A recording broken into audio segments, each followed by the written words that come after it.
Here at Hydrocut, we have a machine for every job. Here's two of our excavators for an example. This is a larger, high horsepower excavator.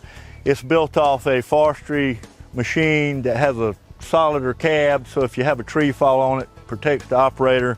Has a lot more horsepower than a standard excavator and has a bigger mulching head on it.